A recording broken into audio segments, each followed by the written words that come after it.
ChatGPT's CEO Sam Altman recently expressed his concerns about the AI model in an interview. I'm a little bit afraid, and I think it'd be crazy not to be a little bit afraid.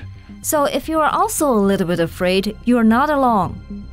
Short-term concerns about ChatGPT include whether the model will become a generator of disinformation and put many people out of work. In the long run, the worry is that AI will diverge from human will to the point where its vast capabilities could potentially destroy humanity. I'm continually surprised by There are two questions involved in this potential scenario.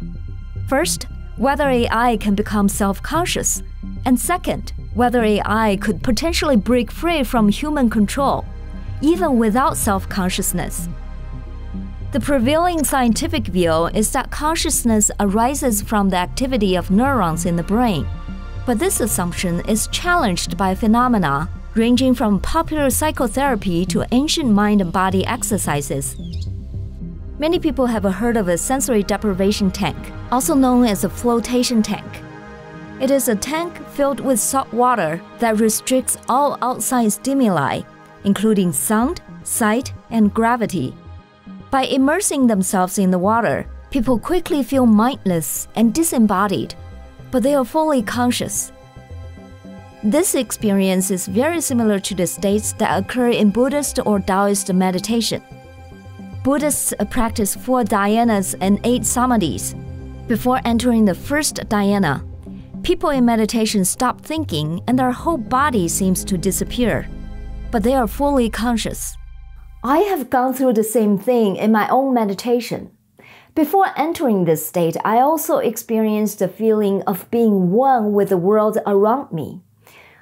I felt as if I were a big mountain, a huge body of water, and even gently swaying with the water waves. However, I was fully aware of myself. Flotation tanks and meditation challenge the idea that human consciousness arises from the activity of brain neurons. As they demonstrate, the self-consciousness persists even when the brain is not active and neurons are not transmitting information. Does this suggest that human consciousness does not originate in the body? In fact, both Eastern and Western religions believe that it does not. Buddhists and Taoists believe that consciousness or prime spirit is immortal, while the physical body is a burdened mortal. Their meditation involves a progression towards greater stillness and purity of consciousness, culminating in enlightenment and oneness with cosmic truth. This process brings ascending perception and wisdom beyond the human realm. Christianity also believes that the person's mind and body are separate. Man is spirit, soul, and body. 1 Thessalonians chapter 5, verse 23. The Gospel of John explains that the spirit is the innermost part of us, the organ within that has the consciousness of God and gave us access to God. The assumption that consciousness does not come from the human brain and that consciousness is the reason we can access higher realm and gain new wisdom will also lead to an inevitable conclusion. AI that lacks human consciousness cannot be capable of true creativity. This is exactly what we have found about AI. Professor Cheng Gangxu, a visiting scholar at Stanford University, illustrated this point to me through a hypothesis. Newton created the law of gravity based on 2 known theories. One was Galileo's law of free fall, and the other was Kepler's law of planetary motion. If we take the question that Newton faced back then and ask today's ChatGPT, Galileo and Kepler's theories seem to contradict each other.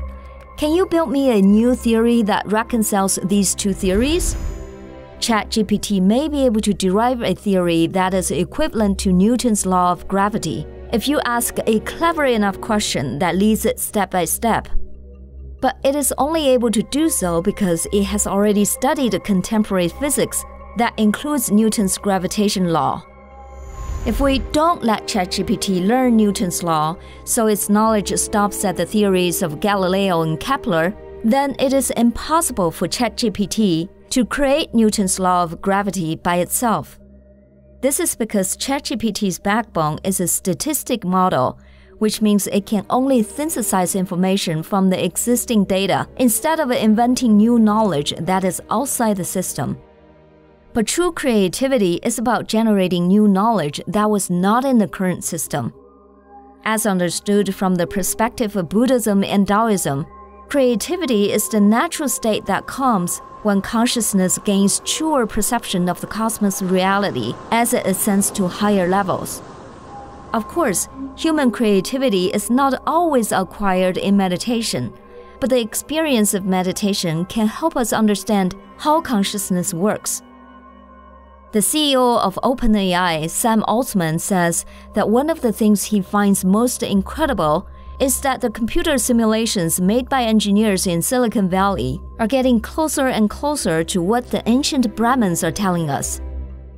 I would argue that artificial intelligence may open an unexpected door for us, because the process of mimicking human intelligence would require studying how the human brain works. This exploration, because it's driven by commercial competition, will make it easier to break out of the shackles of the modern scientific paradigm. If one really wants to investigate how the brain works, and especially where human consciousness comes from, one could potentially tap into thousands of years of dormant wisdom and practice in Eastern and Western civilizations. This process could create a new paradigm of science and cosmology, whose path is human body, life, and universe. This paradigm could also bring about a more harmonious coexistence of human beings and nature, because its ascension is achieved by unleashing our own potentials instead of plundering nature. I cut off quite a bit of my script to keep it concise, but somehow I feel this part is important, so I'm putting it back at the end of the movie. Just think about this fact.